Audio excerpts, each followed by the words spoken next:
ಖಾರ ಬಣ್ಣ ಮತ್ತು ರುಚಿ ಆಚಿ ಚಿಲ್ಲಿ ಪೌಡರ್. ಇಂದಿನಿಂದ ಬೆಳಗಾವಿಯಲ್ಲಿ ಚಳಿಗಾಲದ ಅಧಿವೇಶನ. ಮೊದಲ ದಿನದ ಚಳಿಗಾಲದ ಅಧಿವೇಶನಕ್ಕೆ ಡಿಕೆಶಿ ಗೈರು.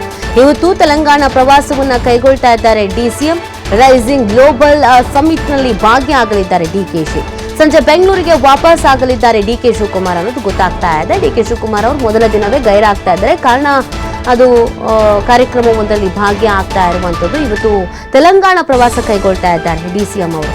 ರೈಸಿಂಗ್ ಗ್ಲೋಬಲ್ ಸಮ್ಮಿಟ್ನಲ್ಲಿ ಭಾಗಿಯಾಗ್ತಾ ಇದ್ದಾರೆ ಡಿಕೆ ಶಿವಕುಮಾರ್ ಅವರು. ಸೊ ಆ ಕಾರಣಕ್ಕಾಗಿ ಇವತ್ತು ಅವರು ಅಧಿವೇಶನದಲ್ಲಿ ಭಾಗಿಯಾಗ್ತಾ ಇಲ್ಲ.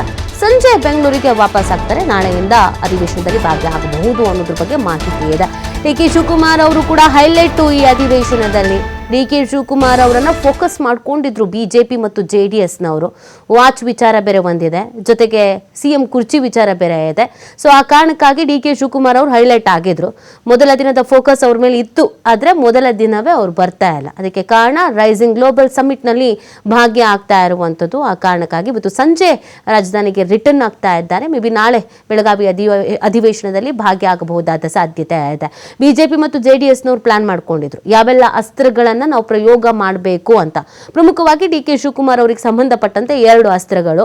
ಒಂದು ಕಾಸ್ಟ್ಲಿ ವಾಚು, ಆ ವಾಚಿಗೆ ಸಂಬಂಧಪಟ್ಟಂತೆ ಪ್ರೆಸ್ ಮೀಟ್ ಮಾಡಿದ್ದಾಯಿತು. ಜೊತೆಗೆ ಅಫಿಡವಿಟ್ನಲ್ಲಿ ಯಾಕೆ ಸಲ್ಲಿಕೆ ಮಾಡಿಲ್ಲ ಅಂತಾಯಿತು. ಅವ್ರು ಕ್ರೆಡಿಟ್ ಕಾರ್ಡಲ್ಲಿ ತಗೊಂಡಿದ್ದು ಅಂತ ಹೇಳಿದ್ದಾಯಿತು. ಆದರೂ ಆ ವಿಚಾರದಲ್ಲಿ ಸಂಕಷ್ಟಕ್ಕೆ ಈಡು ಮಾಡಬೇಕು ಅನ್ನುವಂಥ ನಿಟ್ಟಿನಲ್ಲಿ ಪ್ಲಾನ್ ಮಾಡ್ಕೊಂಡಿದ್ರು. ಇನ್ನೊಂದು CM ಕುರ್ಚಿ ವಿಚಾರ. ಈ 2 ವಿಚಾರ ಡಿಕೆ ಶಿವಕುಮಾರ್ ಅವರನ್ನು ಫೋಕಸ್ ಮಾಡುವಂತೆ, ಟಾರ್ಗೆಟ್ ಮಾಡುವಂತೆ ಮಾಡಿತ್ತು. ಬಟ್ ಮೊದಲ ದಿನವೇ ಡಿಕೆ ಶಿವಕುಮಾರ್ ಅವರು ಅಧಿವೇಶನಕ್ಕೆ ಗೈರಾಗ್ತಾ ಇರುವಂಥದ್ದು. ಇವತ್ತು ಬರೋದಿಲ್ಲ ಅಧಿವೇಶನಕ್ಕೆ. ಇವತ್ತು DCM ಡಿಕೆಶಿ ತೆಲಂಗಾಣ ಪ್ರವಾಸ ಕೈಗೊಳ್ತಿರುವಂಥ ಕಾರಣ